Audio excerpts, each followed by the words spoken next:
Good evening, everybody, and welcome to the last leg of our journey. Today is the eighth and the last session. And but before I start with what I have to say to you today, I want to invite Rania, and I want her to help me. We'll switch the sequence a little bit, and she will help me with a portion of my off. And we need to do this because then Rania has to go off for another meeting, and I need her help to brief you on certain aspects of the off. So, Rania, can you just, I'll show the slides and you can take over, please.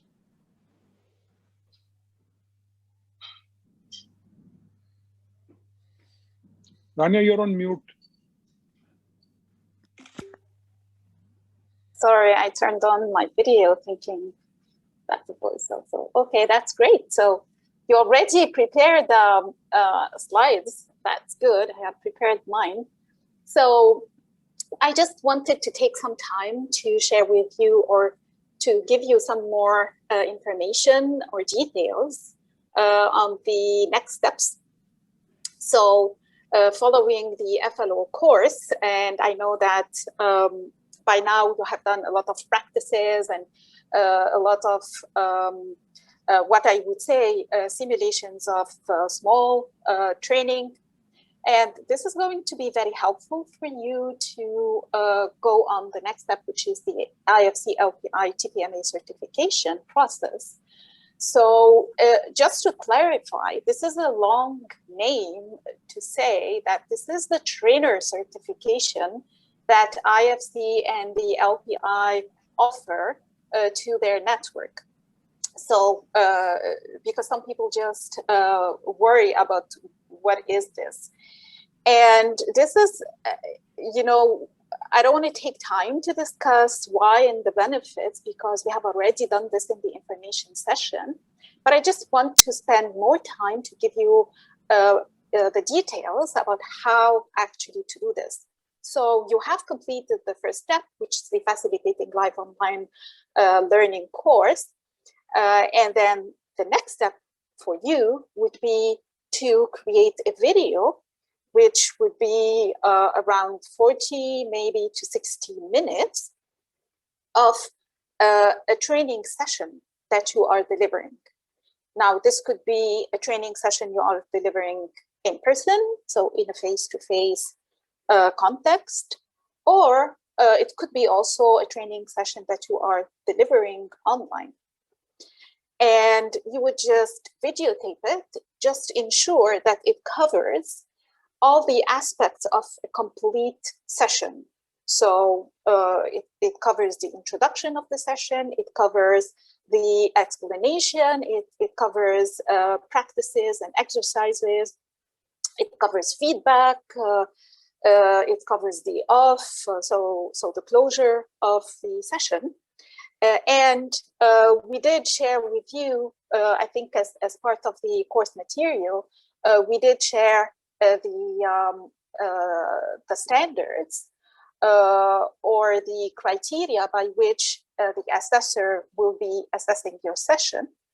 But we will also send it again to you between today and tomorrow so that we're sure that you have a full awareness of this. So your video will be forwarded to one of the IFC LPI assessors who will watch the video, write down their observations, and then they will get in touch with you to discuss it. So after you have, and this should take them, let's say, about a week maximum to do so. And then once they do that, you will, once they discuss with you, then they will send it to the LPI. The auditors there, the training auditors, will audit this this report. And if the recommendation of the assessor is to grant a certification, then you will get an email directly from the LPI granting you the certification by a certificate that has both the logo of the LPI and of the IFC. And you will also get a digital badge like the one that you see on the slide that you can put on your social media and on your emails and your own website. All this is going to be free of charge, so the IFC is covering the costs. But just to give you an idea, the assessment that is done by the assessor usually costs somewhere between, let's say, around $200. This is the time that the assessor puts in it. And then the LPI usually charge 50 British pounds in case you get certified. So they charge this in order to issue the certificate and the badge. But this again will be covered by the IFC. Can we, yeah, thank you. So the other things also that you can do is to attend other courses with the IFC. So for example, we have courses about converting face-to-face classes to online training. And these are available as a self-study course on our website. And maybe my colleagues can give you more information about that, as well as designing effective training and working as a master trainer for IFC. You can also go on the, of course, I mean, if you want to become a master trainer, this needs to be a second step after your trainer certification. And the master trainer program, just to give you an idea, I don't have time to cover all the details of this interesting program. However, we do have a full page dedicated to this program on the GLC platform. So if you go to the Learn prompt, and then under the Learn, there is the Get Certified option. And from the Get Certified, you have a page on the IFC LPI TPMA certification that I just explained. And then you have another page that is dedicated to the Master Trainer program, so you can read it at your ease. The Master Trainer program is delivered only by IFC, not by the Master Trainers, and it is delivered once a year or once every 2 years.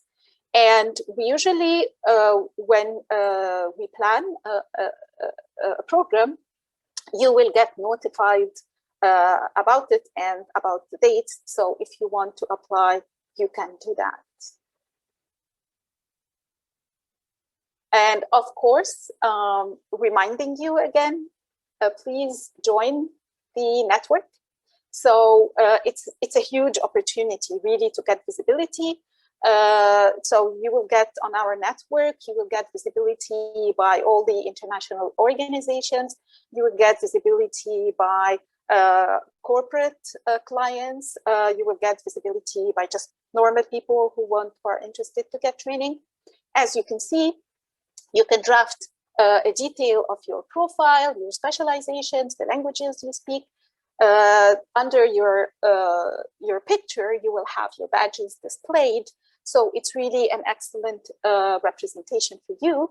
It also gives you the opportunity to see other trainers. So you can also go to the network and see other trainers and maybe get to collaborate and do business together in the different fields. So if you have a client who wants to deliver training in finance and another client and you don't have those kinds of trainings, then you can collaborate together. You can also go and write reviews.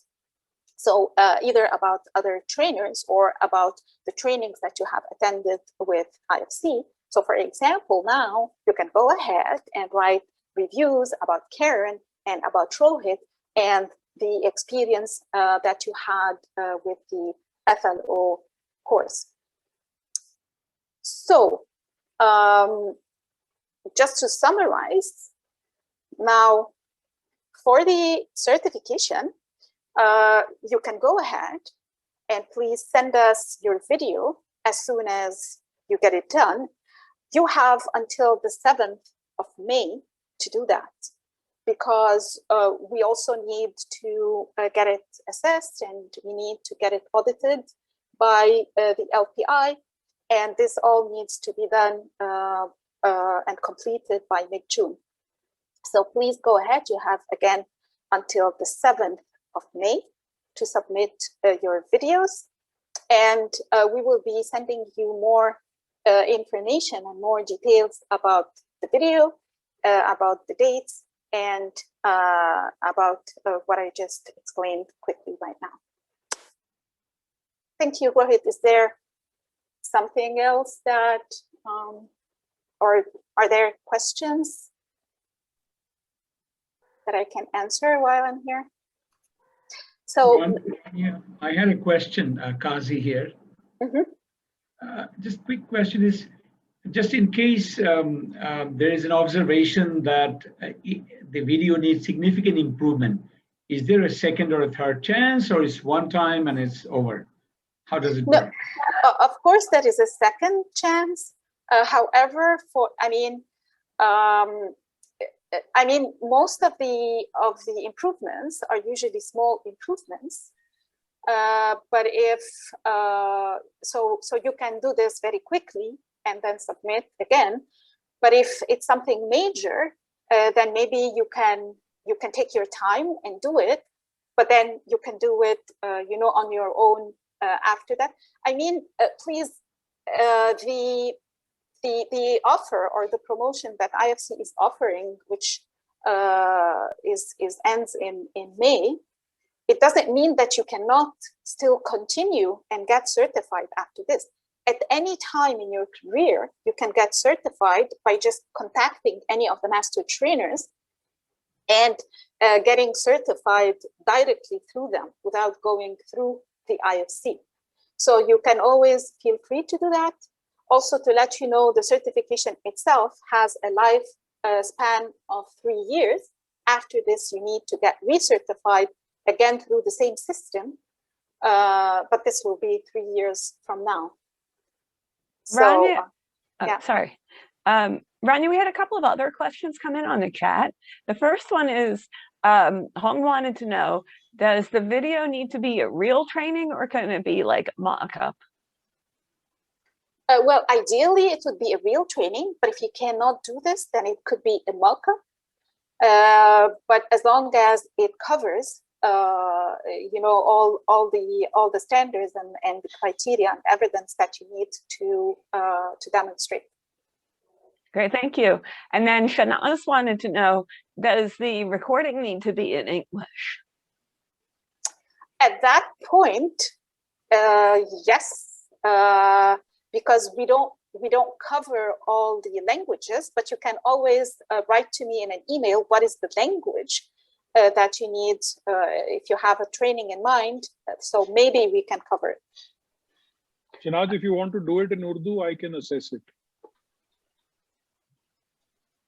There Yes, you go. I was thinking of doing a real training with a real group, but it would have to be in Urdu.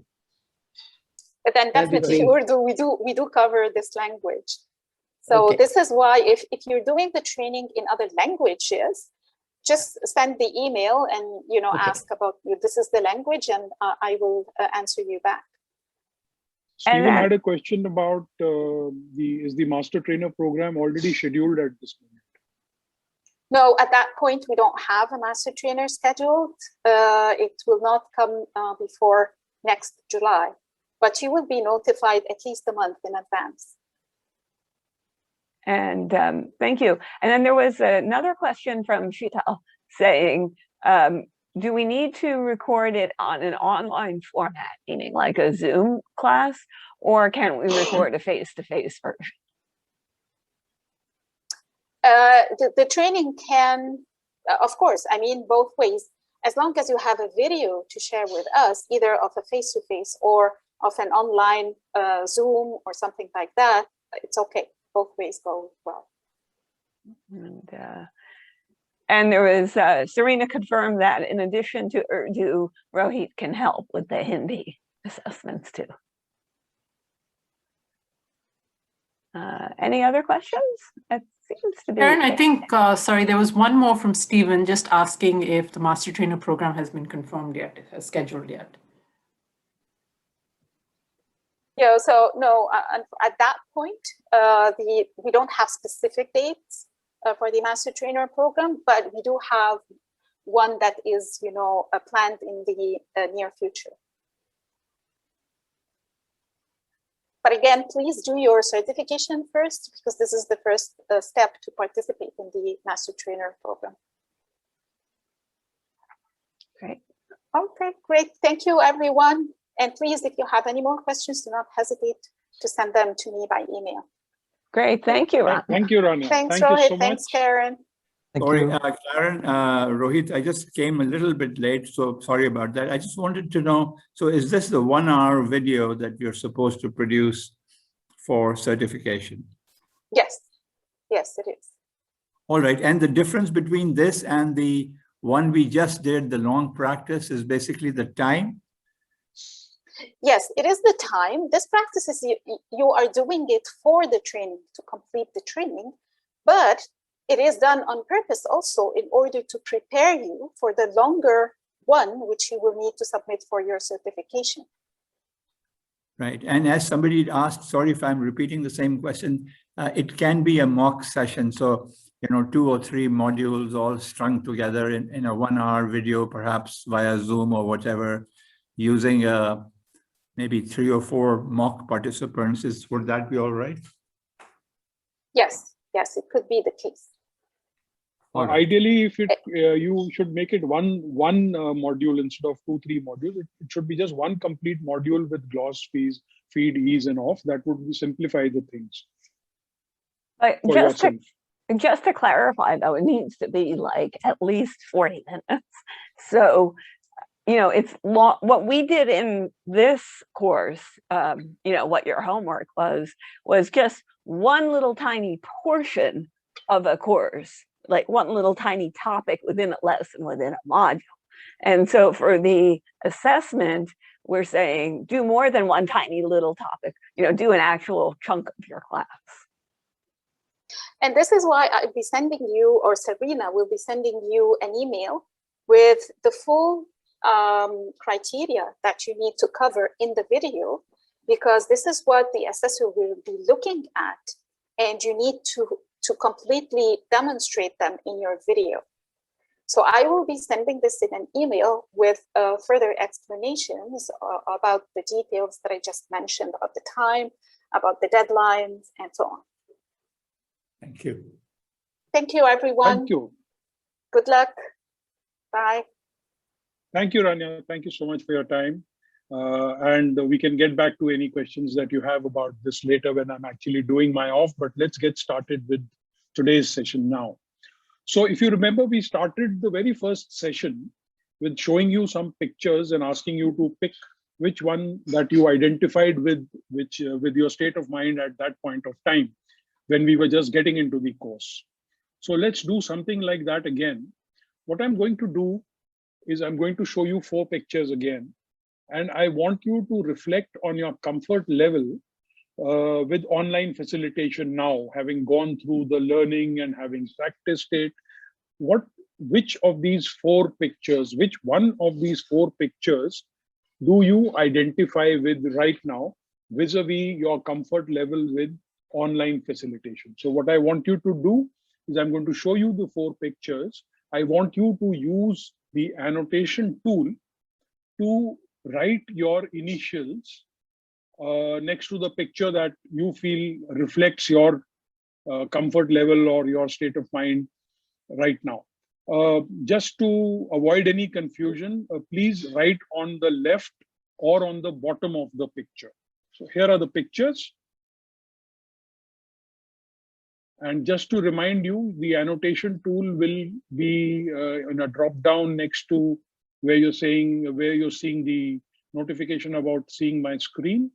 You can use the notification tool and write down your initials on the left or on the bottom. Esra, it will be helpful if you write your initials instead of the tick, because the name thereafter disappears.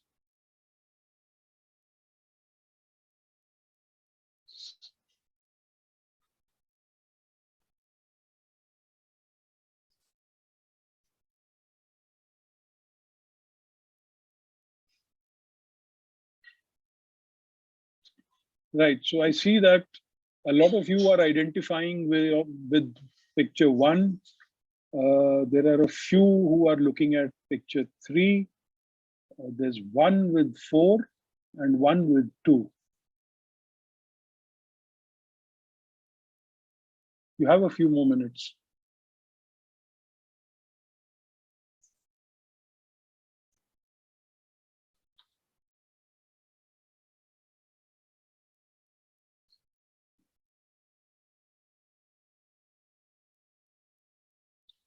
Right. I think we have everyone now. So what I will do is I will request 1 or 2 of you to unmute yourself and explain or take us through why you picked up that specific picture. So let's have someone who has selected picture 1. Can I have a hand raise, please? Anyone who selected picture 1?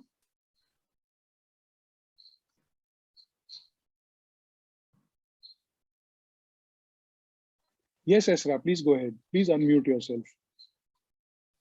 Yeah, at the end of this month, I have to deliver a training for IFC, and I was a little bit anxious how to provide participation and engagement.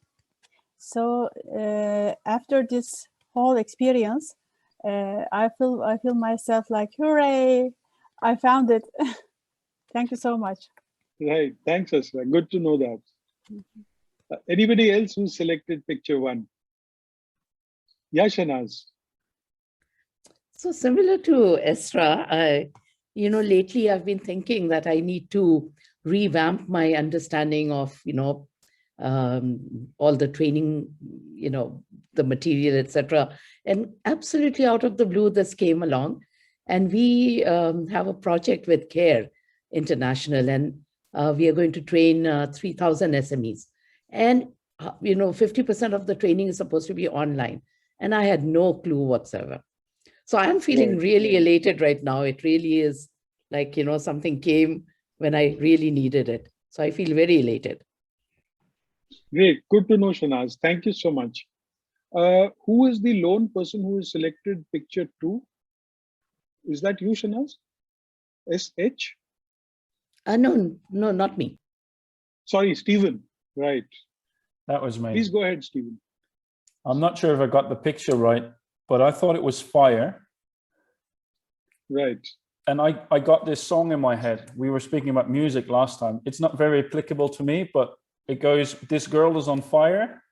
Well, I'm obviously not a girl, but that's how I felt before the chorus and even more after. Right. Great. Thanks for sharing. Picture 3. I think Kazi had raised his hand.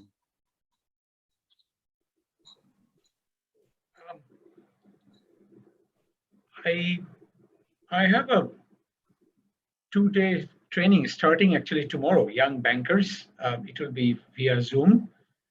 And I have a feeling that I'm going to take them through this journey.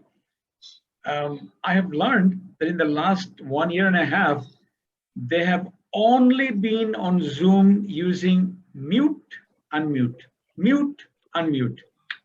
So I'm ready to take them on a journey. Great. Great to hear that. Great to hear that. Thank you, Kazi. What about picture 4? Is that Sheetal? Yes, that's me. And actually, I jumped from picture 1 to picture 4 because after the feeling of elation, I realized I have a lot of courses and a lot of course material with me. But having understood what it takes to convert it into the online format, I realized what a task I have in front of me. And that's why I think my expression resembles this rabbit. So, but of course, it's a very, very exciting phase because it means converting a lot of material for effective online training and what we could learn about using different techniques and different ways of giving instructions and receiving feedback was quite amazing. So yeah, I'm looking forward to the coming time. Great. Thank you, Sheetal. So it sounds like that now all of you are starting to feel more comfortable with the idea of online facilitation than you were right at the beginning of the learning path. And that's good news. It's very heartening for us because it shows that you've learned something. And while I'm sure some of you do still have some concerns, but that is very, very normal. You've heard a lot of information over the past 7 sessions, and I'm sure it will take you a while to process it all and think about how to make it work in your specific situation, how to adapt it to your audience or to your topic.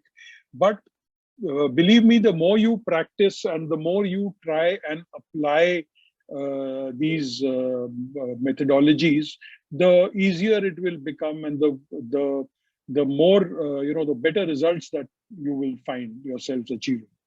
And the good news is that you've already done all the hard work and you've practiced applying it when you submitted your long practice videos. Rest is just minor adjustments and adding spice to the recipe. So let's, Karen, can you please clear? Thank you. Yeah, so what we are going to be talking today is essentially applying your learning, and we are going to be concluding the session. And you saw a bit of the conclusion already. You saw a preview of the conclusion, and so Rania already covered a bit of what we were going to cover towards the end, but we will go over that, the rest of it in detail. So let's start with module 7, and that is applying your learning. And this is also your chance to practice giving and receiving feedback while helping each other to apply the information more effectively. So what we will discuss is we will discuss your long practice facilitations, and you will be able to conduct quality trainings as defined in the TPMA distinction criteria. And more importantly, because that is something the conduct part you have already done, you will practice and you will be able to give feedback using the feed method. Right. So let's straight away get on to the focus of your efforts that has been in the last few days, and that is your long practice videos. And let's do a debrief. And Stephen was asking that you all haven't received the written feedbacks that Karen and I are going to give you. And I assure you that within the next day or so, you will receive them. However, we saw that during the videos, we saw you giving and receiving very valuable feedback to and from each other after your practice sessions. So what we want you to do during the next few minutes or next almost an hour is, we want you to reflect on the key learnings that you got from doing the activity itself. And also we want you to practice giving feedback once more. So what I want you to do is we'll start one by one. I want one by one for you to unmute yourself, and I'll give out the order. And I want you to share with the rest of us, what is the one thing that you learned from the feedback you received? I'm sure you must have picked up quite a few points from the feedback that 2 of your colleagues gave you, but one particular aspect that stood out to you as the most valuable or the most pertinent feedback.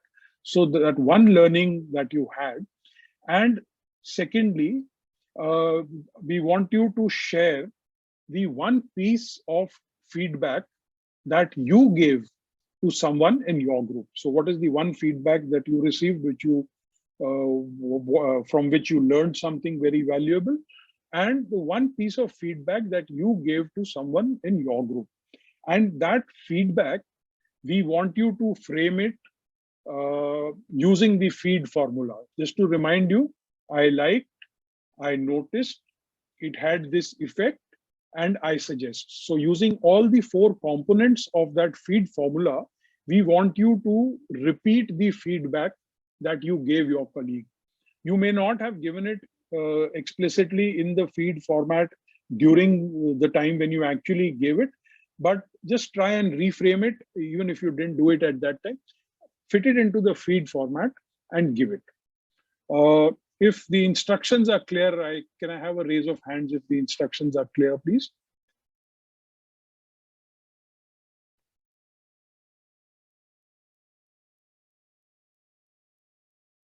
Great, thank you, thank you. So let's start alphabetically. So top of the list that I see is Ahmed. Ahmed, can you please unmute yourself and tell us about one thing that you learned from the feedback you received? Yes, Rohit. Shall we start, sir? Yes, please. Yes, please. Okay, sir, my topic was on anti-money laundering and its regulations, customer due diligence. I like the way my two group members gave me the feedback, and they have very keen observation and very active participation in the session. I admire them as they attended my session very actively. Thanks, Mr. Mohsin and Chung, for being part of that exercise. But I noticed from feedback of Mr. Mohsin, I missed structure and objective again in this session. In my experience, I repeated this mistake very oftenly. I would like to recommend myself not to mix it again, and I will try my level best.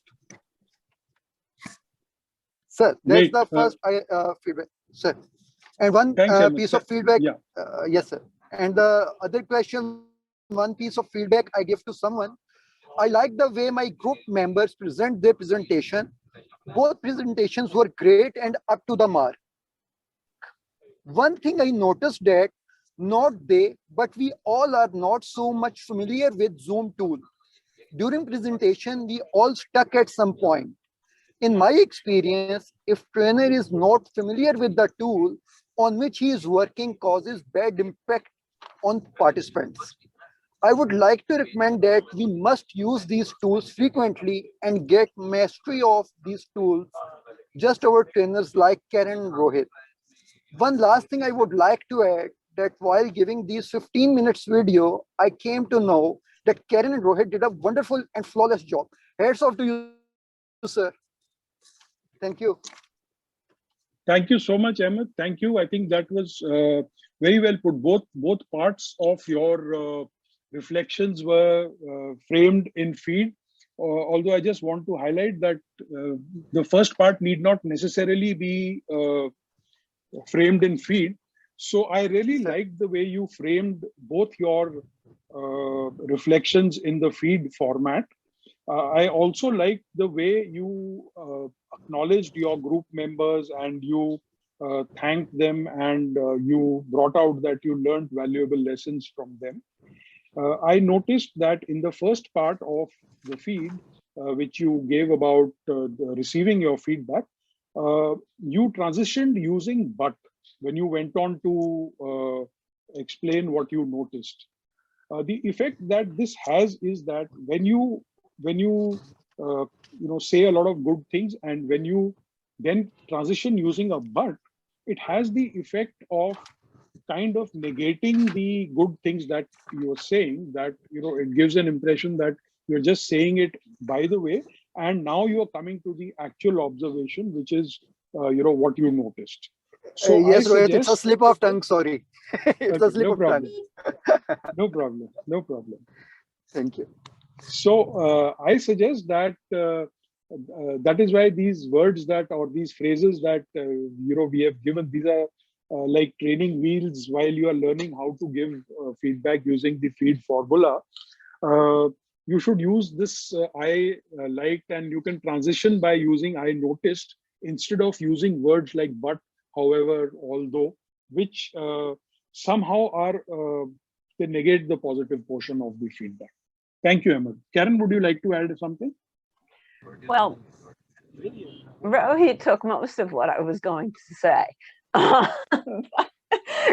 that said, on that first part, no, on the second part, when you're giving feedback, that second point, just so you know, you don't have to give all of your feedback, and you don't have to give feedback to everyone. Just pick one piece of feedback that you gave to one member of your group, and that should suffice too. Although I thought Ahmed's Amit's advice, which was applicable to both, was very interestingly done as a 2-for-1 kind of thing.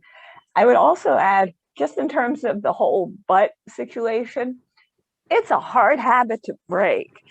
And I think one thing that helps me is when I feel the m coming out of the but, that I just pause and take a breath. And so it's like, I liked what you did, and I notice, and turn that but into an and that can help. Take a breath and turn it into an and. So that's it. Thanks, Karen. Thanks, Rohit. Thanks, Amit. Yeah, Akshi. Yes. So one feedback that I received was that she really liked the topic I chose and the energy that was there while conducting. So the suggestion was that there was a lot of engagement which stretched the time, so I could make the occasions for engagement a little less and not throughout, so as to I can keep the time into consideration. And one feedback that I gave was, so I really liked her use of story for connecting to the previous lessons and stimulating interest for this particular lesson. And yeah, I would really like to use that in my future sessions. I'm sorry I could not frame it in feed because there was nothing constructive or any suggestion that I could come up with. Right. Thank you, Akshi. And just to address the point that you said about not being able to frame it in feed just because there was nothing constructive. So maybe I can show you how it can be done. And I think Karen had also demonstrated it during when she was talking about feed. So just to highlight and reinforce that the feedback need not necessarily have some point of constructive criticism that you have noticed. There may be something, I mean, there may be a presentation where the presenter has done a wonderful job and there is really no suggestion that you have for improvement, in which case you could still use the feed formula, say, that I liked your use of story and the stimulation that you did to the participants. It had the effect that as a participant, it kept me engaged and it got me interested in listening to what you said. I suggest that you continue to use similar strategy to engage your audience in future. So it can all be positive as well. Okay, thank you so much. I'll keep that in mind. Thanks, Akshay.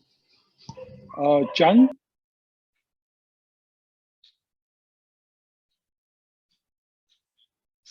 Yes. Okay.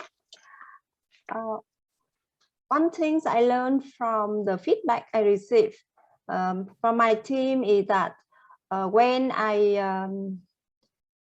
talk about the link component in my class, I should not only link to the previous lessons, but also I should link to the previous knowledge of the participant by asking them to reflect about their experience or relating knowledge. That's one I got feedback from Moshi. And what is the one piece feedback I gave to this is the feedback I gave to Moshi, that I like all part of his lesson, especially the way he applied fit formula when he debriefed the role play activities.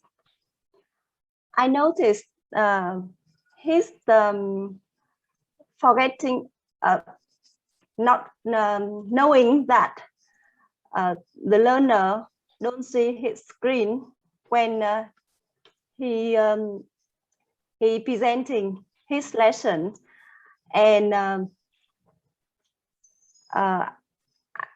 I suggest that he should have two computers open on two view, trainer view and learner views, so that he can control the situation in the class better. Sorry, I forgot one. Okay. Yeah, one please go ahead.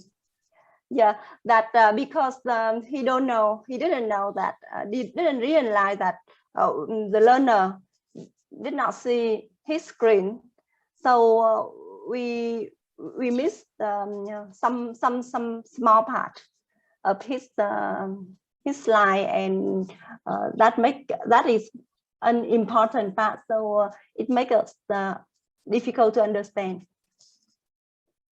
That's it. Great. Thank you, Chung. I like the feedback that you gave, and I especially like the fact that it was very specific in terms of what you liked, and also very specific about what you noticed and the effect that it had, and also the constructive suggestion. I noticed that while giving the feedback, you addressed the receiver of the feedback in the third person as he. So while I understand that since you are doing this, you're repeating this here to an audience and to all of us, you may have used it in third person. However, I would suggest that whenever you are giving a feedback to someone directly, you address it directly to them in the first person, that is, by name, or to saying that you.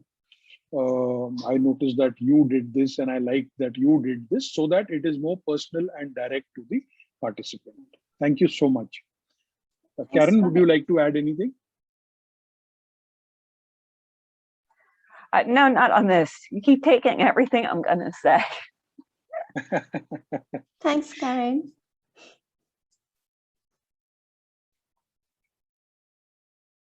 Yeah, Esra, please.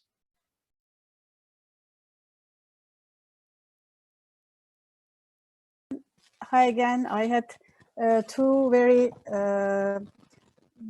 great presentations from my colleagues, Asad and Shilpa. I like the way both of them linked to the previous experience of the participants and also linked to the previous sessions. And both of them were very clear on what's in it for me. And also the structure for both of them was very clear. And as a participant, I felt so engaged, and I even forgot to take notes. So it was very good. I had a very great experience. And as for the feedback that has been given to me, that was also very precious for me. And at some stage, I was reading from the slides, and there was so much stuff, the knowledge stuff in the slides. And Asad told me that it would affect, there will be an effect on the part of the participant to be distracted, and better to leave the content to my notes and leave the slides more simple. So that was the precious feedback for me. Thank you. Thank you, Esra. Thank you. And I like the way that you gave the positive feedback to your colleagues. And although there was no constructive or point for improvement, yet you managed to fit it into the feed formula.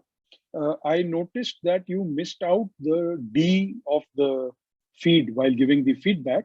And while the only, since there were positive points, what you could do is you could suggest that they continue to apply the same in future. Thank you, Esra. Thank you.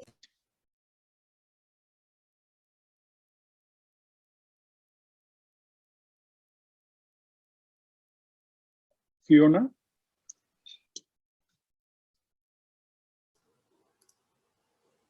Oh, okay. Hello, Rohit. The first question, what is one thing I learned from the feedback I received during last practice is I need more design elements on the activity to engage the participants, to let them have more interaction with the trainer and more engaged to the training. Both of our group member, Kasi and Praveen, give me the similar feedback. Actually, I think they are very professional, because when I design this training, I find it's hard for me to design the interaction activity, especially online.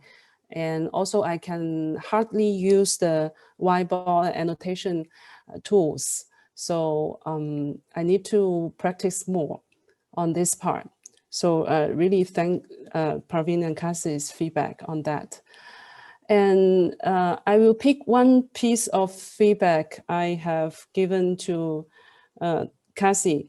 I like his activity because he designed a small activity during the training. And I noticed that the activity is very fit for the online training, because it's you can do that activity just before the camera, and everyone can see that.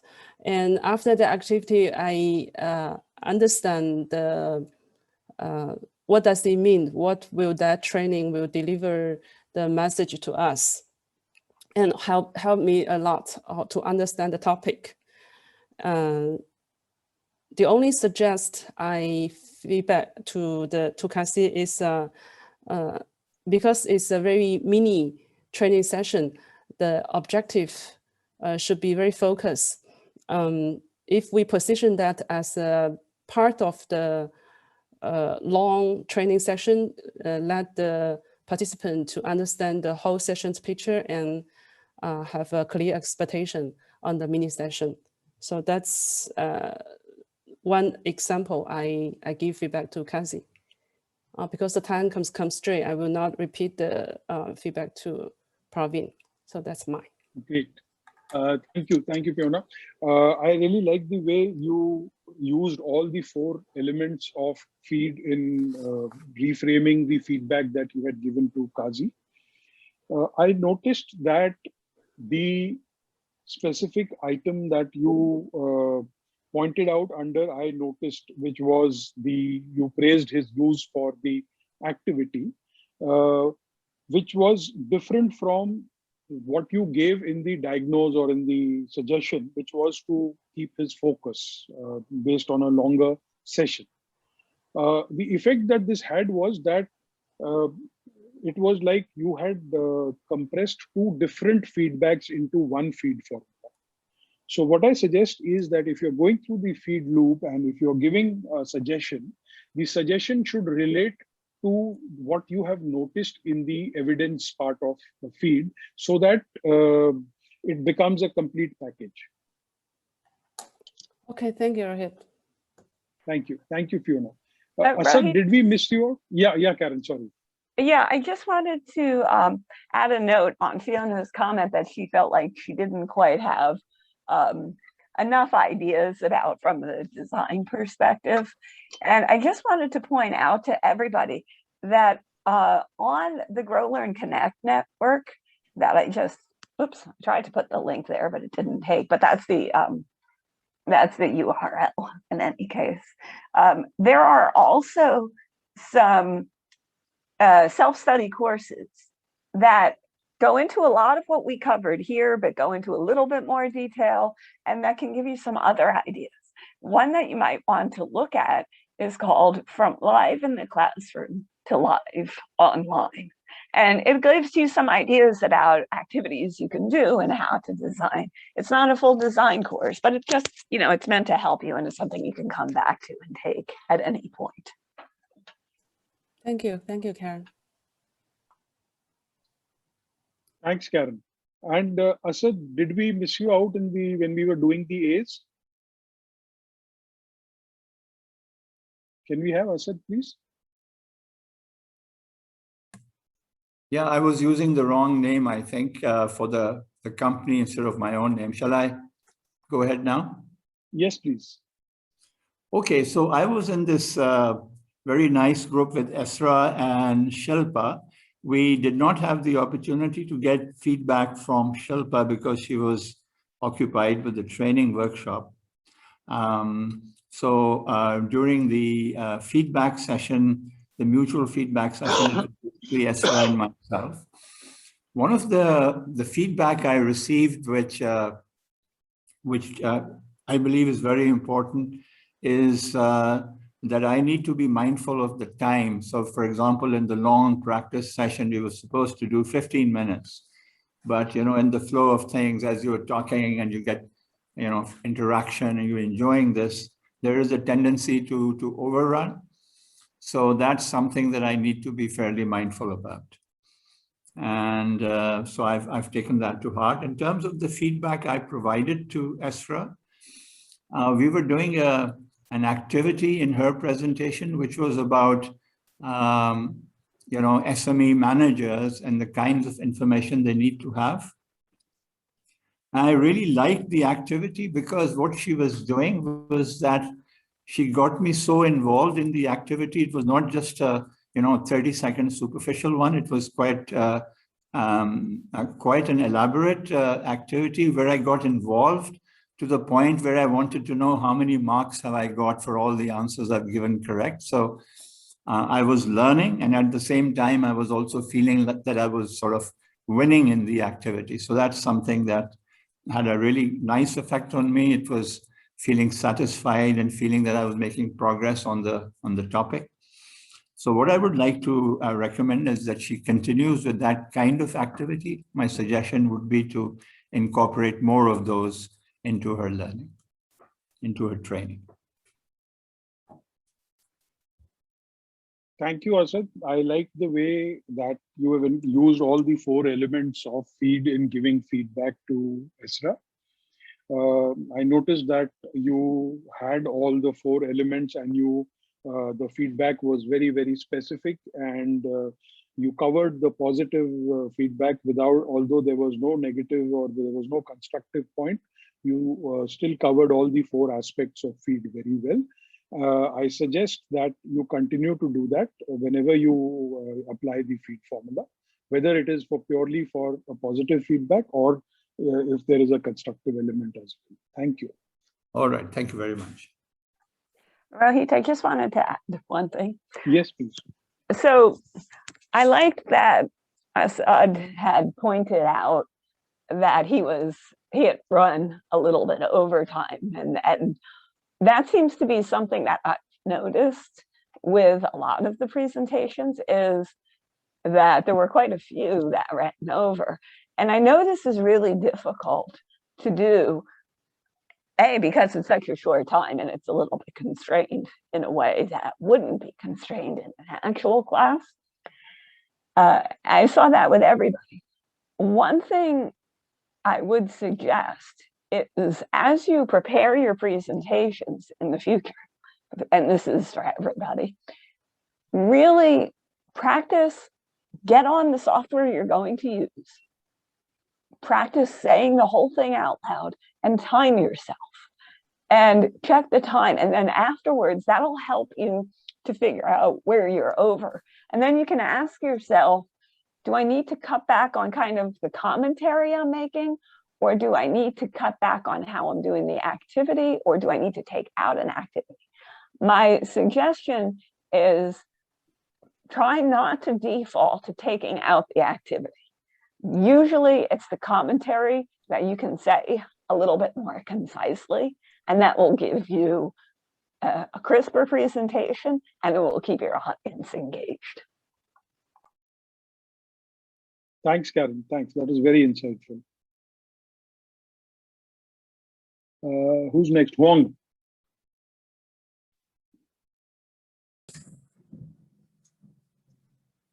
Hello.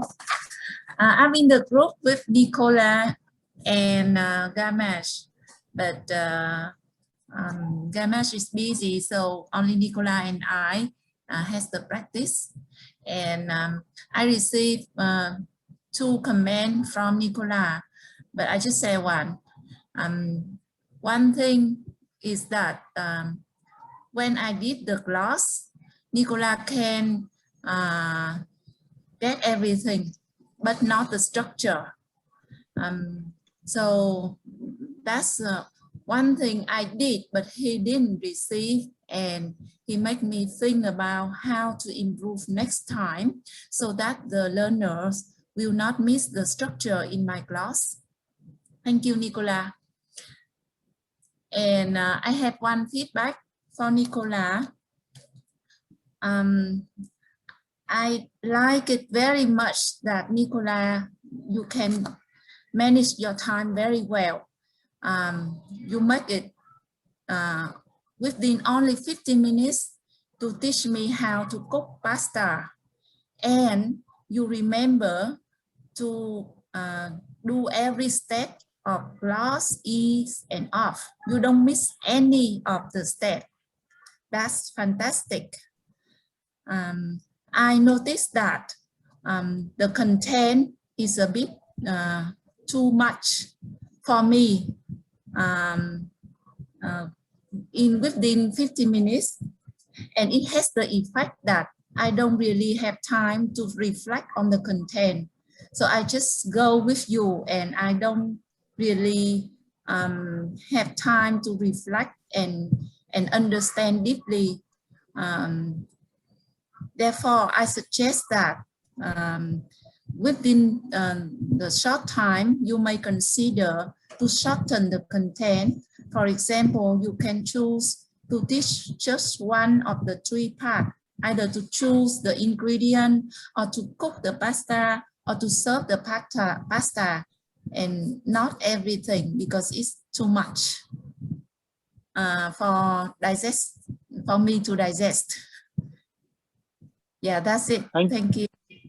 Thank you, Hong. I like the way you used all the 4 aspects of a feed to give a very comprehensive and specific feedback to Nicola. I noticed that the feedback was very clear in terms of your suggestion and very, very specific. You told him how he could actually make the change that you were suggesting, which had the effect that the feedback can be taken on board and can be applied, since it was practical and it also had specific suggestions. I suggest that you continue giving feedback in this manner, whether it is a constructive feedback or even a positive feedback, and you could try using that even outside the training environment, and it might find it very helpful. Thank you, Hong. Thanks, Rohit. I just want to make a kind of a general comment again. I was on a point that Hong made, where she said that she noticed that Nicola had put too many objectives into the time frame. And that was something else that I observed across a lot of the recordings that I viewed. And frankly, it's a problem that I see in all kinds of webinars, including some that I do too. And it's tough trying to get the content in 1 to 2 hours. It's really, really tough. And so I think the thing is exactly what Hong said, which is trim down the number of objectives. Even though there's so much you want to cover, just really focus on what is really the most important for right now and limit the number of objectives. If there's something else, you can teach that in the second session or second lesson. But I think this is going online is a lesson on the new discipline of asking yourself what is absolutely critical. So that's just kind of a general comment. Thanks, Karen. And I think this lesson, if you keep in mind, it will be very useful when you record your 1 hour video for your assessment as well. Keep in mind that what can you realistically cover in that 1 hour, and then structure your session accordingly. Do not take an existing session or a topic and try and fit it into 1 hour. That will not work. You have to look at the time and then decide the content, not fit the existing content into the time. We are past 1 hour within the session, in fact, 1 hour and 4 minutes. So let's take a quick break when we can stretch and maybe grab a cup of coffee. It's 7:34 by my watch. So another 5 minutes and 39 by my watch, we will resume. So please take a break.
Right. Welcome back, everybody. Can we have a show of hands if everybody's back?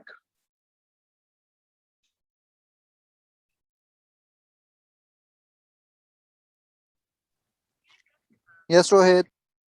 Great, great. Thank you. Let's resume. So next we have Louis. Okay. Hi, everyone. I was with Sheetal and Vikram in the group, and I can say that Murphy's Law was in full throttle for the three of us on that day. So we all deserve a badge of survival. And that's related to the feedback that I actually learned and is very valuable to me. It showed, I was told as well that I knew the topic of discussion very well. I was able to connect with the participants properly. And so despite the technical difficulties that we encountered, and honestly, this was the most number of technical difficulties I've ever experienced in my whole training career, so to speak. So it was, after the session, I just felt so drained. But in the end, it turned out all right, because as I mentioned, you know what you're talking about and you're able to still connect. So if you're able to be calm under pressure, then it's still going to work out for you. So I like that Sheetal engaged us, the participants, early on by giving us an exercise and practicing innovation. I noticed that the structure of the lesson, however, was not very clear. And it had this effect of me getting slightly lost in trying to connect one topic and the next.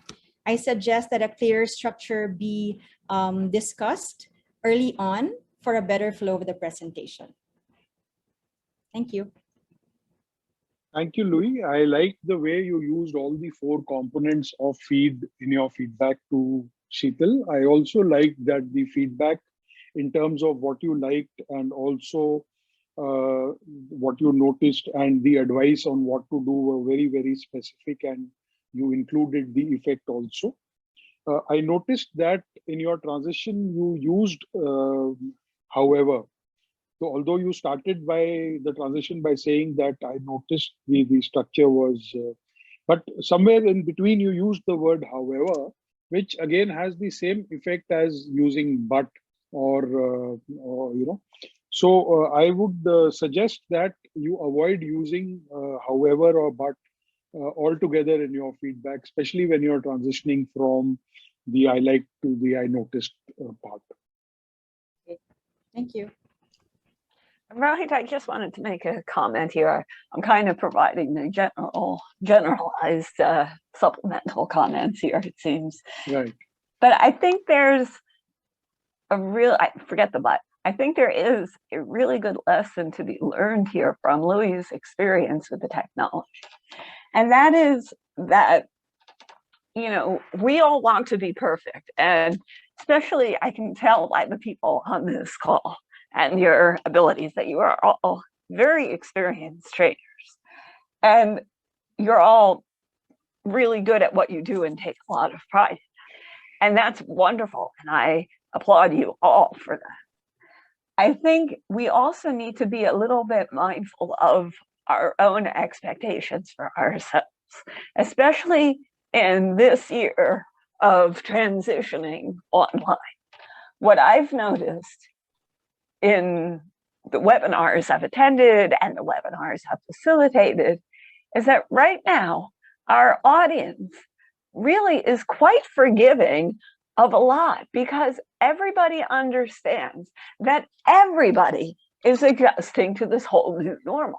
And so there's a lot of forgiveness out there for, you know, technical glitches that might happen with Zoom.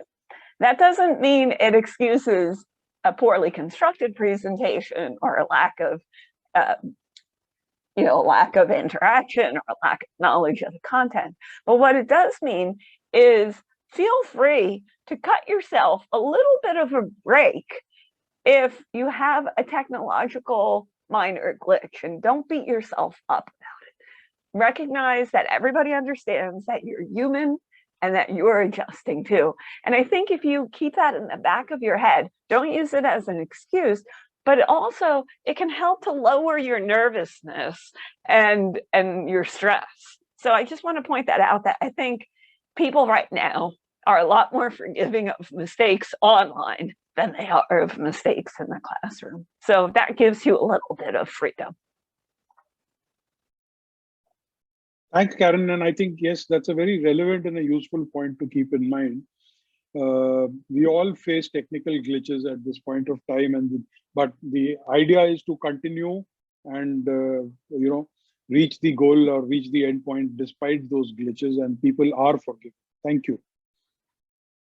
Mohsin, can we have you, please?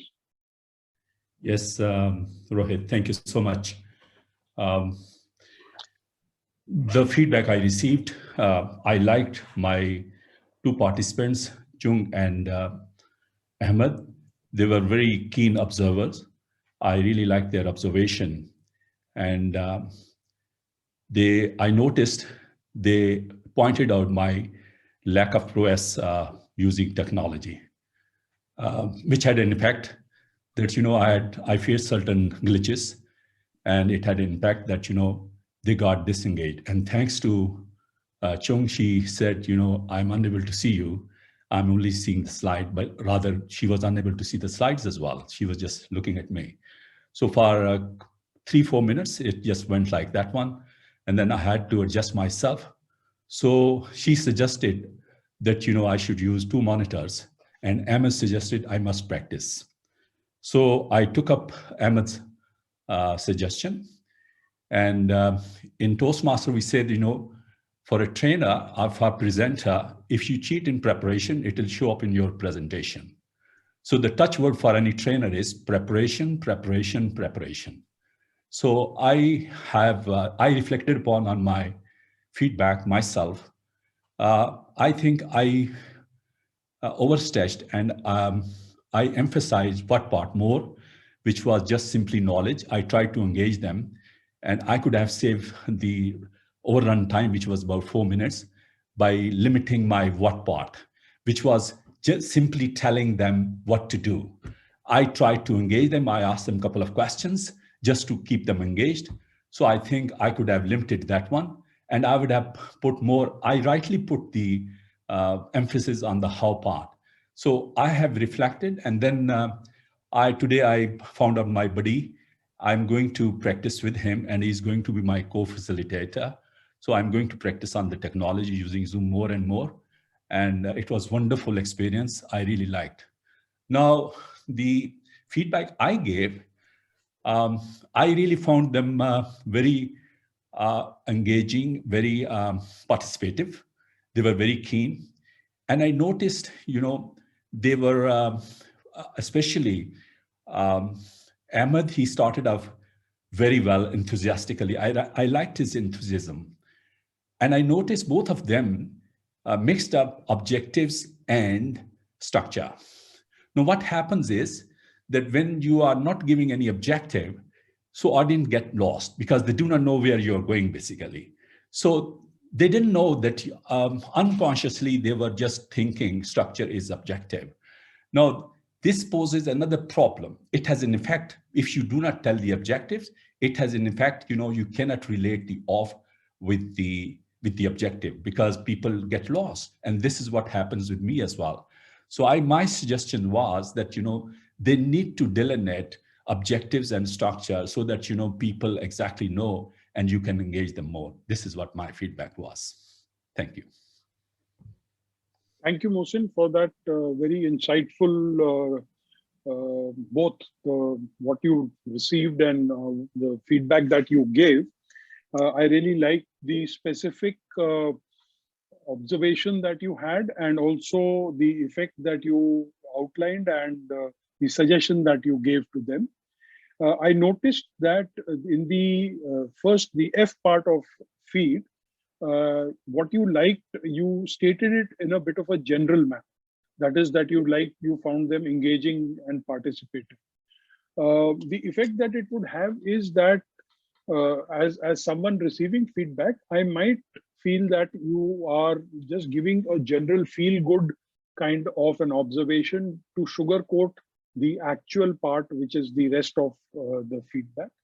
So I suggest that even in the I liked part, just as you did in the rest of the feedback, be as specific and go down to some very specific issues about, like, for example, what exactly did you find engaging, or mention some specifics which you liked. That would help the receiver of the feedback to get the assurance that you also looked critically for the good parts. All right. Thank you. Thank you. Hi, Rohit. Can I just add a point on that? Yes, please. So I liked that you gave the feedback about being clear on the difference between structure and objectives. I noticed that when you gave the feedback, you started with both people, and then you went down to Ahmed, and then you kind of went back up and went back down. That had the effect of being a little bit confusing in terms of, who are you really talking to?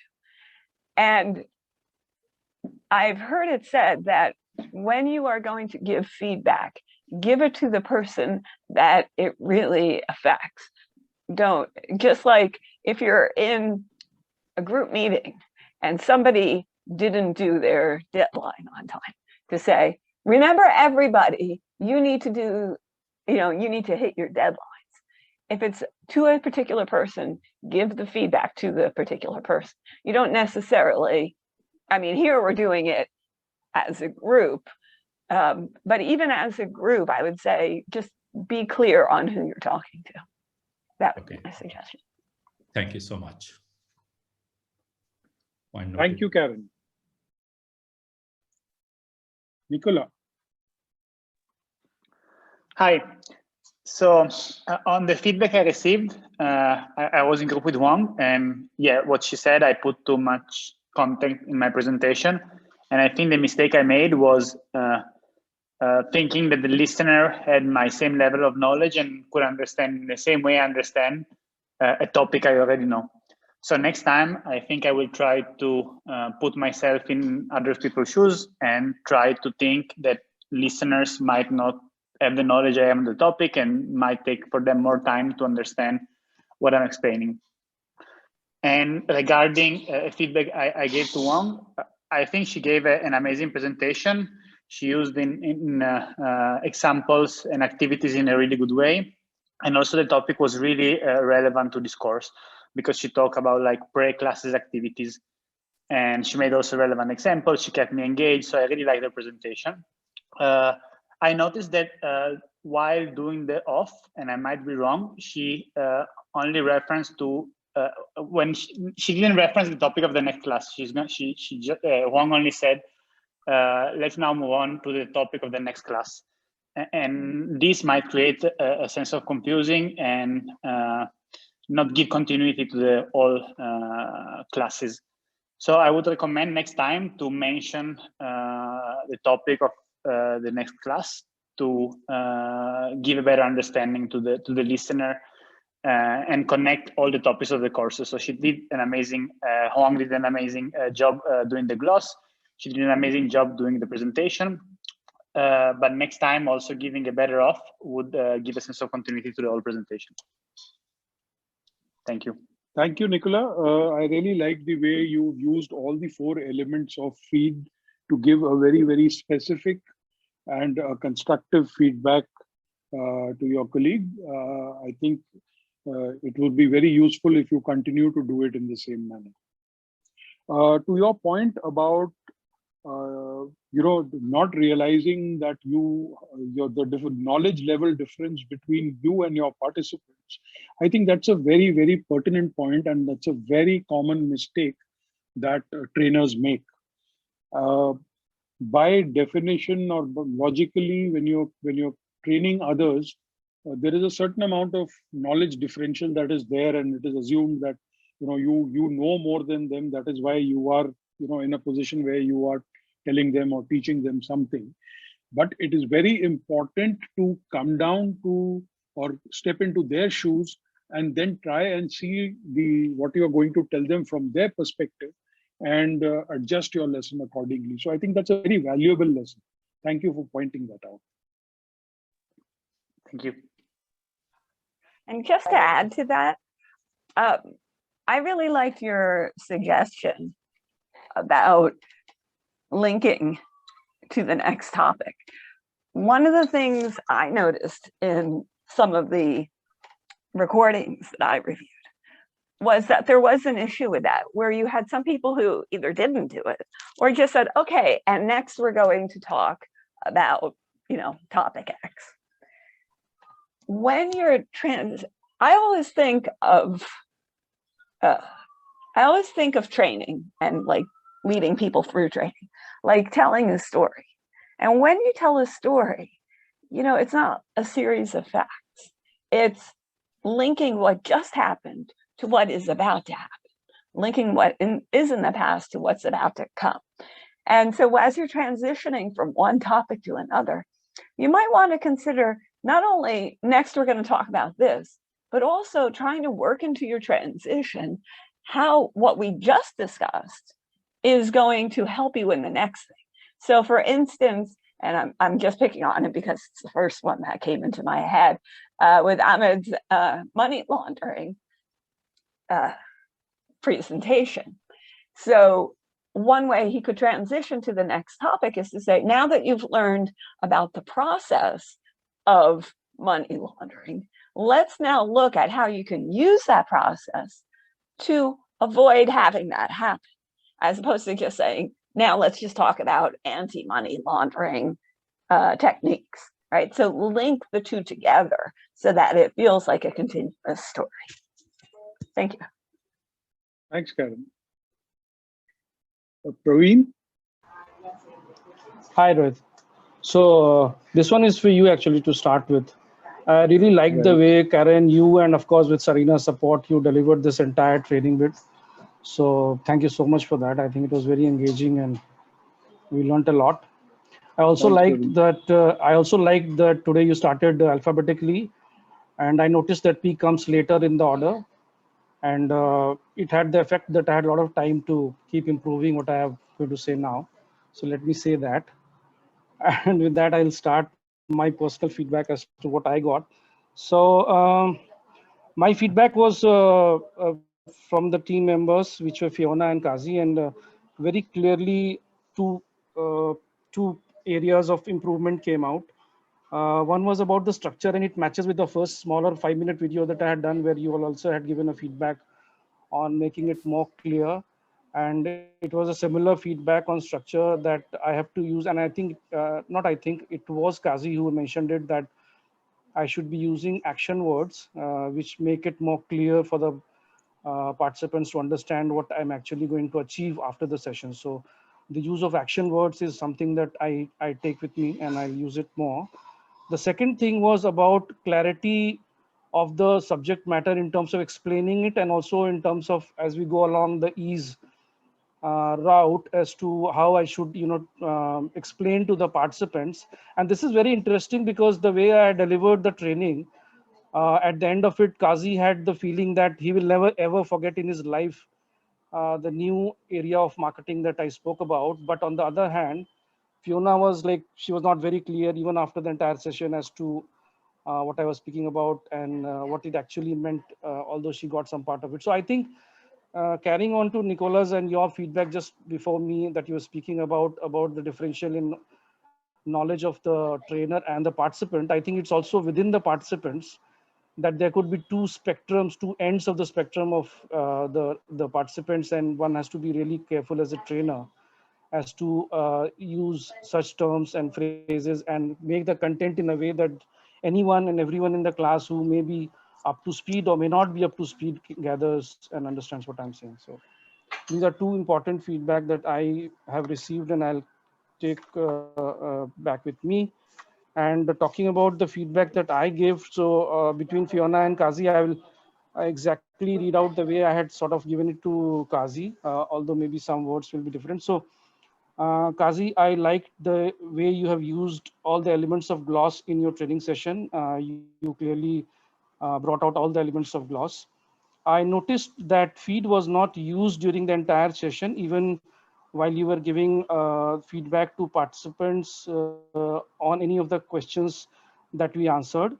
It had the effect that we were not very sure as to what we should do while answering the questions, whether we are on track or whether we are not up to the expectations that you have from us. I suggest that you also use feed during your next sessions of training, where you should, even if there is a question that you ask during the session and people answer or participants answer that question, you should use the feed formula to give them a feedback so that they know exactly where they are and they can feel motivated. Thanks. Thank you, Praveen. Firstly, thank you for your kind words in the beginning, and also thank you for the insights that you've given. I agree with you that apart from the knowledge differential between the trainer and the participants, there is a common, the trainer needs to find a common denominator between the levels within the participants and address that. So I think that's something that we all must keep in mind. I like the way that you used all the 4 elements of feed to give feedback to Kazi. I noticed that you used all the 4 phrases and you gave specific feedback, and the effect was that the feedback was constructive as well as useful. I suggest that you continue to give feedback in a similar manner. Coming back to addressing the point within your feedback is that while we recommend giving feedback using the feed formula, there may not always be an opportunity within the way your program is structured to use the full formula in the way it is meant to be used. So that is a possibility, and that you all must keep in mind. However, whenever there is an opportunity to give feedback, you should use that feed formula. Thanks, Rohit. Point taken. Thank you. Kazi? Sure, Rohit. I have a feeling there is going to be a repeat because one specific feedback that I received was from Praveen that I did not use the feed formula appropriately, which I very much agree. And at the same time, when I gave feedback to Praveen. I liked his explanation of the concept, the BTL, and I heard these terms before, ATL, BTL, but after his presentation, it's crystal clear to me. And I noticed that while he had the objective slide on, but especially in the outcome part, he did not articulate it with an action verb that is the recommendation. Now, if this is not done, it has the effect of not having clarity on the part of participants, especially in the off part when revisiting is also not done. As Moshin said before, it then has issues of not getting the full picture, or I'm not clear about the destination, whether I've arrived it or not. I suggest that next time he include the action verbs as well as revisit the outcomes so that the participants, the trainees, have a clear idea as to what was intended to be covered and then what was covered. Thank you. Thank you, Kazi. I really like your detailed and complete use of the feed formula to give a very pertinent and useful feedback to Praveen. I noticed that the specific points that you have given would go a long way in improving the overall impact of any presentation. And I suggest that you continue giving feedback in the same manner. Thank you.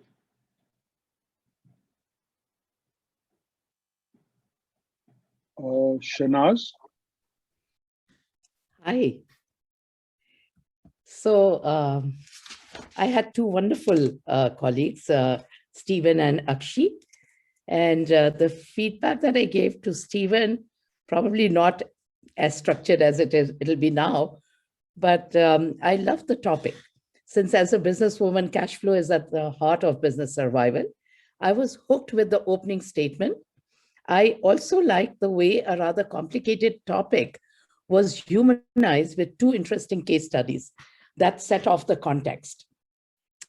I noticed that towards the middle of the session, the messages became more prominent and their connect or link to the case studies reduced.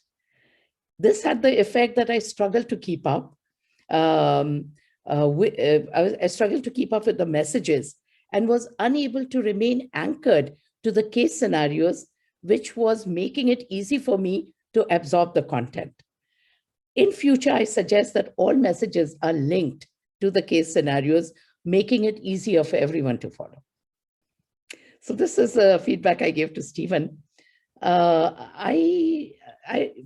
my colleagues gave me feedback saying that they enjoyed the session, that they were completely kind of, the topic was interesting for them. I think they missed on a couple of things that I could see when I revisited. One was that, and Stephen was very kind, he cleared up all the, the annotations for me. I didn't know how to do that. So number one, in future, I'm going to spend a lot more time learning the Zoom tools. Number two, I did not have a co-facilitator. So I did struggle. I lost my co-facilitator that day, so I really struggled.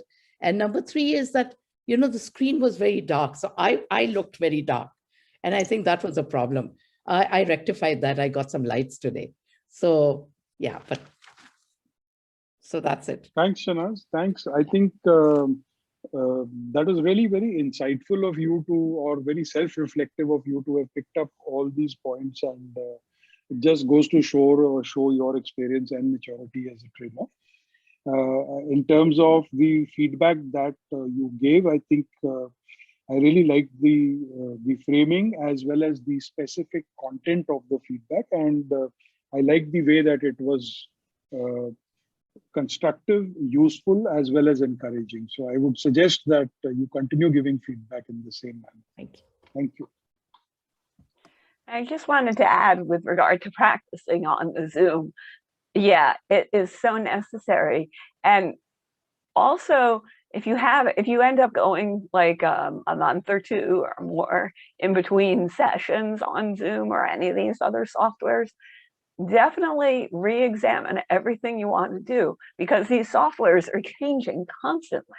And they're adding new features to keep up with one another, and they're doing things a little bit differently. So just always double check that you can do everything. Always double check too, if you're switching between different apps, that you know your pattern and practice your pattern.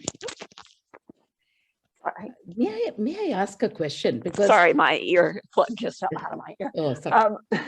But practice the pattern of switching and sharing and switching back and sharing again if that's necessary. I know I spend a lot of time practicing how do you do things on Zoom? How do you manipulate between Zoom and PowerPoint and whatever other application? Yeah, so I think that is something that is missing. Karen and Rohit, I need to ask something, because I thought that, the function that you have in terms of reaction, you have a tick, you have a cross, you have arrows, that entire feature was not available to me. So I was completely zapped, because I had built my entire presentation around what I could see on the screen here. So what happened? So Shanaz, actually, there are two things. One is, of course, that there are different versions, whether, there is a paid version and there are different levels of the paid version also. There is a meeting version and there is a webinar version. So you need to be very clear as to which version you're using and what are the features available in that. Now, finally, the technology gods also are quite mysterious, because between Karen and I, we've had a couple of mysteries like that. During this session, suddenly the poll button disappears for me at times. And we have not been able to find the answer to that. So sometimes I have the poll button with me and sometimes I don't, as a co-host or as a host. So I think there are some things that are unexplained, and I just leave it to the technology mystery. Thanks. Karen, would you like to add something to that? No, other than to say it's not a technology presentation if something doesn't go wrong with the system. No, I don't know. It may be the version you have or the license you have.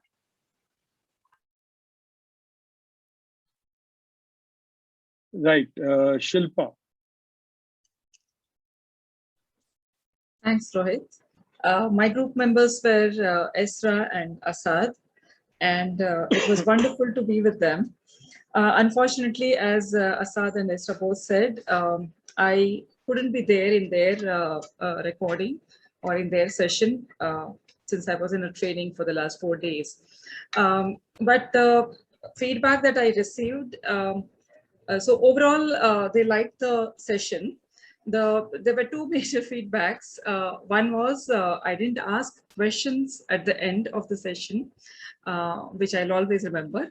But also, while revisiting the objectives, I hadn't prepared the slide for that. So what I did was, while discussing the previous slide, I went through the same, I sort of went back to the first slide where we had written the objectives. And that was distractive. So that was the feedback that I was given, and I completely agree with that. So I'll always remember that. Thanks for that. And I think I must be, I should be really grateful to them, because we did the entire rehearsal. I think, no, we hadn't done the feedback part of it, but I did the entire session, and then I realized that I hadn't perhaps recorded the session. So that, but they were absolutely composed, patient, and as if nothing has happened. They just, like Asad and Isra both said immediately, that doesn't matter, we'll do it again. And I was like, oh my God. And that was, I'm really thankful to both of you. In fact, that was a big learning for me. Had I been in their position, I would have perhaps got very upset, maybe.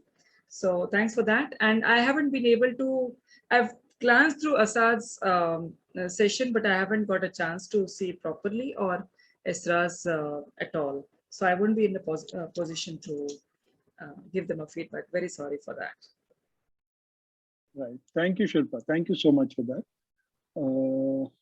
Sheetal?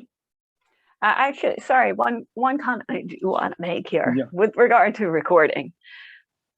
I can't tell you how many sessions I've been on where 15 minutes, 50 minutes into it, I went, oh, I forgot to hit the record button. So what I found is a much better way to do is when you set up the appointment or the calendar invite for that session, and most of the software, there's an option to automatically start recording the session. And I do that now. And then afterwards, when it comes, and always record on the cloud. When you get the email with the link, then you can go in and just edit out the beginning part where you're setting up. But that way you don't end up losing most of your talk.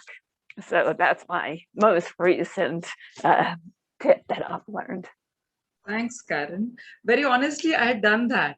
But what happened was we gelled well and we started chatting, when we started before the session. So that's where I stopped the recording and then I forgot. But yeah, I agree with you completely. Thank you. Thanks, Shilpa, and thanks, Karen. Who's next? Sheetal. Yes, hi. My group members were Louis and Vikram, and I'll be eternally grateful to them for bearing with all the technological breakdowns that day. We did have a special, all three of us experienced some crazy breakdowns, and yet both of them have been extremely supportive and made it possible for all of us to learn so much out of the session. So super thank you for that. My biggest learning out of this exercise was that there is a lot of attention drop that I observed because of the involvement of technology. And to be able to overcome that, I think we do require a lot of practice and a bit of redesigning and restructuring our presentations. And I think this was a very valuable learning for me because I'm in the process of developing a lot of content, converting it into from face-to-face into an online content. As far as both the presentations were concerned, in terms of Vikram's presentation, I really liked the way he linked it to his previous topic, and he clarified what the structure is going to be like and what we are going to learn on that particular session. That got me started and got me involved with the session very well. I noticed that we could not be part of any of the activities, and so there was a participatory element which I found missing, and perhaps maybe that was one of the goals in the session. So maybe I was expecting it and it didn't come my way. And I also noticed that the objectives and what we will be achieving through the session were mixed in the same slide, so that somewhere blurred the line between the objective and what we were about to achieve. I suggested that that more participatory activities be included even in the online format, so that there is a sense of involvement, and it's always a proven thing that when you really do something is when you learn and retain it for a longer duration and you're able to apply it in the future. Thank you so much. Thank you, Sheetal. I like the way you used all the 4 elements of feed in giving the feedback. I like that the feedback was specific in terms of what you liked, as well as in terms of the suggestion for improvement or the constructive suggestion that is including more activities. I suggest that you continue giving feedback in this manner. Thank you so much. Thank you. Thanks. Stephen. Hi, everyone. So I enjoyed my session as well. I enjoyed the candid feedback that I got trying to explain supply chain finance, as I refused to speak about tying shoelaces. So try to make it very simple so that everyone could get it. What I noticed is the overstructured feed formula, so the usage of that. And it's the same thing that I've been noticing for the past hour and a half. And I think it goes, so the effect that it has to me is that it doesn't come across as sincere anymore. It starts to become a trick. And that goes back to the thing that Karen said as well in one of the earlier sessions around the sandwich formula, right? Positive, negative, positive. So what I would suggest everyone to do is, while we do want to use feed as a basis, is to keep your style of providing feedback close to who you are as well, not just following, I like, I notice, has the effect, this is what I would do. Because while rules may be rules, in the end, we're setting the best practice by being the best trainers we are. And that's something that is very close to my heart. I like rules, but I don't necessarily want to follow all the rules all the time. So I like candid feedback, and I got that from both Shinaz and Akshi, so thank you very much. The thing that I gave as feedback to someone in my group, to both Akshi and Shinaz, was that I really enjoyed their effort and the smiles. I liked the fact that we actually had a little bit of fun before the session, and also when I made them work harder because Zoom didn't have that function available, they continued going. And what I especially liked was the pre-shared blurb by Shanaz. And that, for me, resulted in a feeling that we would spend less time doing, let's say, some of the general introductions, and we could spend the face-to-face time that we had on more difficult aspects, so the real content of the course. That, in effect, made it more engaging for me, as it was very to the point. And going forward, I would recommend everyone to do that more. Try and, let's say, share some of the information that is easy to grasp and some of the key theories up front, and then in the session really talk about how are you going to use it. I thought that was very, very good, and I would recommend everyone doing that going forward. Thank you. Thank you, Stephen. I hear you, and thank you for the candid feedback. And I do agree that, especially to a mature audience like this, people who are experienced trainers with a lot of, experience behind them and with a lot of expertise, some of these, formulas or some of these sticking to the, basics may sound a little contrived. But I would like to fall back to what I had talked about, so when this course is designed, it is designed keeping the lowest common denominator in mind. And we, at least I personally have an experience of delivering this course to some very, very inexperienced and, people who are starting out in their journey as trainers. And they do find this, sticking to it very useful.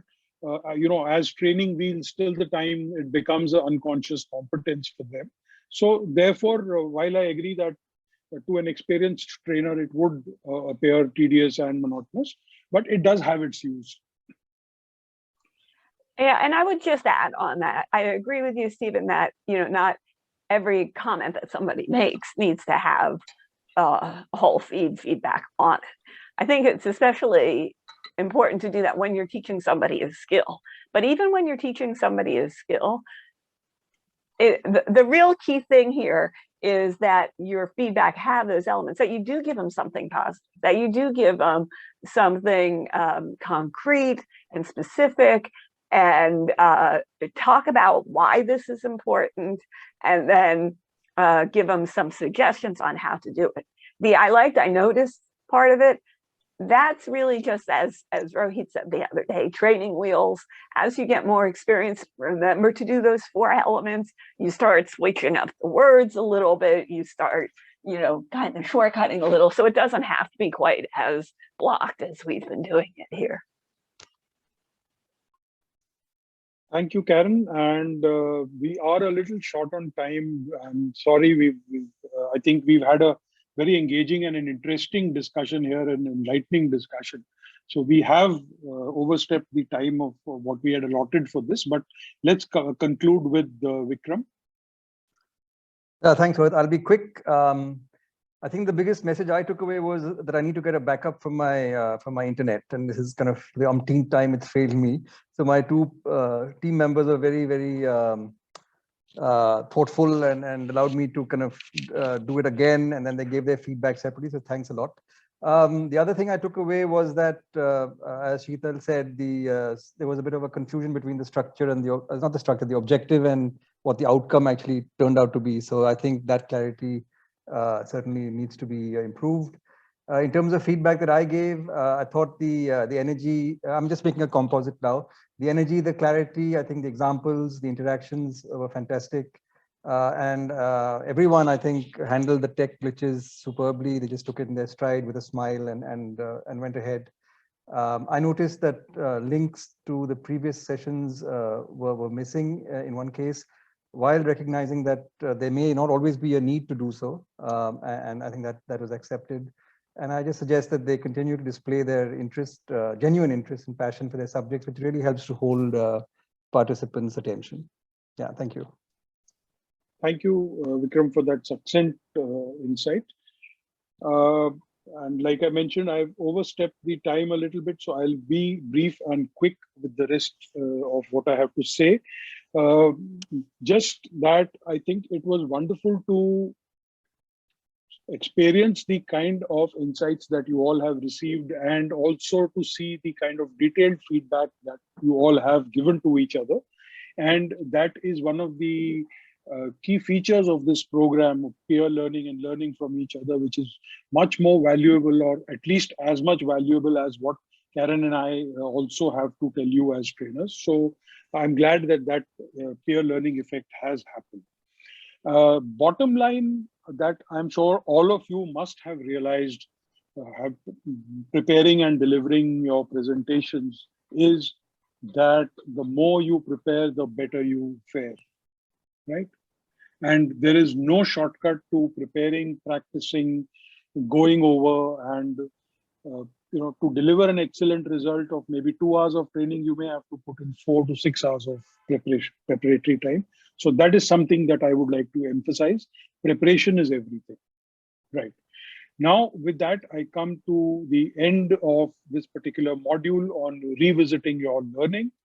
And also I come to the final part, or the final conclusion of this course. So, Stephen, what formula should I be using now? None, just unstructured. Right. However, I will go by what is my brief, and let me go to off. And so let me start by going over the outcomes once again.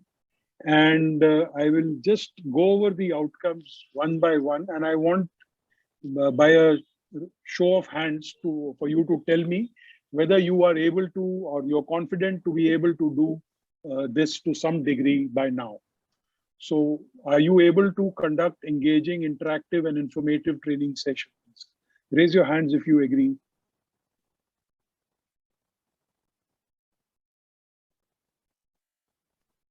Great, thank you. Are you confident? Are you confident of managing the training environment?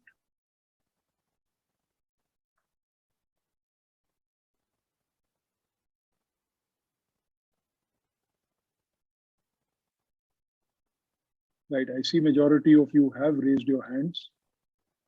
I'm sure there are some apprehensions, but then again, more and more practice will make you perfect. Will you be able to adjust how you teach to meet your participants' needs?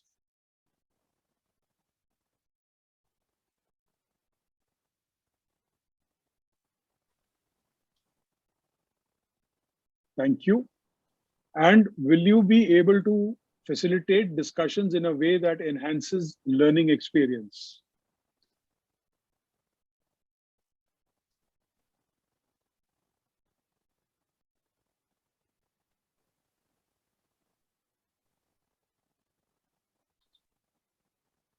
Thank you, everybody. Thank you. So if you recall, this slide was shown by Karen right at the beginning of the session 1, and this was capturing the expectations from this course that you all had listed as part of the survey form that you had filled. So I'm just quickly flashing this. I will not go into each point in detail. And I want you to just quickly take a look at these and see for yourself how many of these expectations of yours have been met, and what all is it that has not come up to your expectation. And maybe this you could reflect when you fill the final the course feedback form. You could reflect it in that. And I would like to point out, as Karen had right in the beginning, that the last 2 points, which are grayed out, which we had received as expectations for this program, are really not actually within the scope of this program. That is designing programs or providing post-training support. Right. Stephen is not very happy about his expectations regarding managing time. Fair enough, Stephen. I had a short comment here. Yes, please. And I think, I'm not sure if that was in the program anyways, but it's something that I was kind of forced to do for the Asia training with IFC. is we needed to create a session plan. And I think everyone could really benefit from the insights that me too got from the creation of a session plan, which is how long do I have for each section? And even if you have a template, I mean, I can share my template for one of these sessions around with everyone, but it helped me very much managing time. And I think it would be really beneficial to everyone because it allows you to plan your session, including all the interactive elements. Thanks. Stephen, I agree with you. A session plan is very useful. And if you see your handouts, you will find a time planner in that. So you could use that format. Okay, then I missed that one. Right. I think it's coming at the end of today's session. Sorry. Okay, right. So you will be receiving that at the end of today's session. So that is included in the package.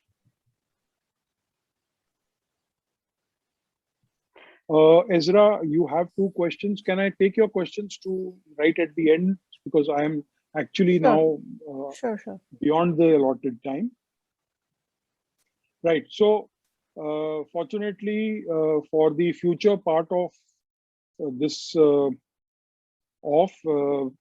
we took it in the beginning, and Rania has already helped me out with.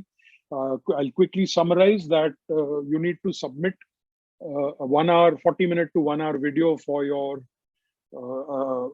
certification assessment. Those of you who are interested in doing that, and that till 8th of May, it is IFC who will be taking care of the cost of that. So I would recommend and suggest that take advantage of this. Apart from the fact that it will help you get the certification, it will also, doing this presentation will also greatly reinforce the learning that you've had in this course by forcing you to apply it.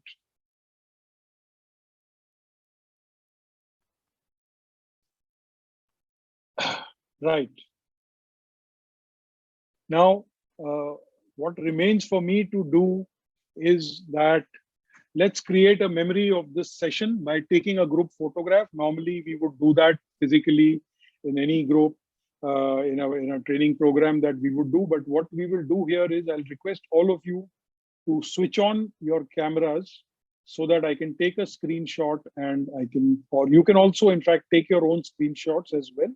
But I'll also share one with everybody.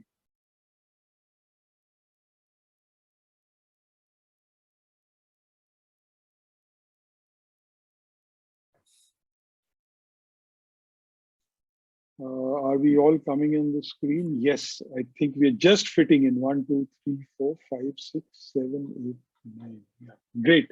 So everybody, are you ready for the screenshot? Look into the camera and say ease. Ease. Power. Great. Thank you. Can we just have one more just as a backup? Ready, set, ease. Ease. Thank you. Thank you, everybody. Thank you. Thank you, Rohit. Right. Although I have come to the end of my allotted time, I want you to do a self own time activity. And that is that we won't share this, but I want you to introspect on the one biggest learning that you have had in this session. And maybe you could share that on the WhatsApp group after this with us, just to give us an idea as to what are the key learnings that you all have had.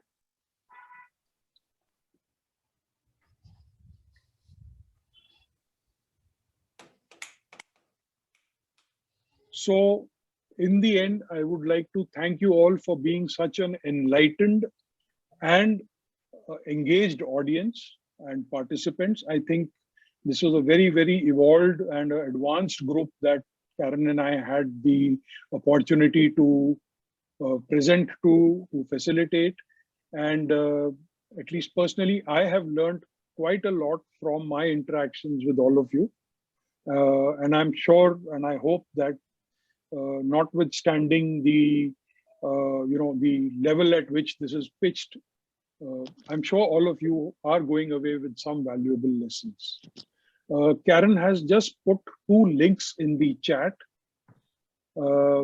These are the feedbacks on the Grow Learn Connect website specifically for Karen and for myself.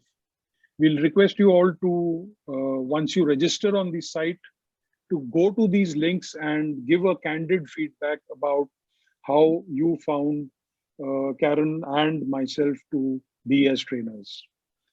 Your feedback does matter, so please do complete the course evaluation form also. And my apologies for rushing through the off, but now with that over, Karen and I are available here, and we can continue to answer your questions and also to interact and to listen to what you have to say. Karen, I'll just hand over to you for some closing remarks also, please. Thanks, Rohit. I'll keep this short. I just want to thank you all for your excellent participation. I was so impressed by all of the videos that I watched. You guys are clearly experienced trainers. And and I thank you for your patience, because I think for some of you, this was a little bit more of a review. But even if it's a review for you, I think it's a good way to think about this. Could you use this program on future projects that you're working on? And might this be helpful for your new trainers to go through? So think about it from that perspective, even if you felt like, you know, I didn't get that much out of it personally, but it's good to see this because I might be able to use this on future projects for others. And in terms of questions, Rohit and I are happy to hang on a little bit if you have more questions. And thank you so much for your patience and your participation. It's been a pleasure getting to know all of you. Serena, can we have the final closing remarks from you, please? No, you're on mute. I just want to thank everyone for joining us, and I hope you found this very useful and fun. Just a few things I just wanted to remind everyone about is just feedback is very helpful to us. I know you've already provided some feedback during today's session, but we will also be reaching out to you. Ara from our team will be reaching out to you to speak to you specifically to get testimonials. And all this is really important to us because it's a fairly new program for us, and it'll help us kind of improve it for the future.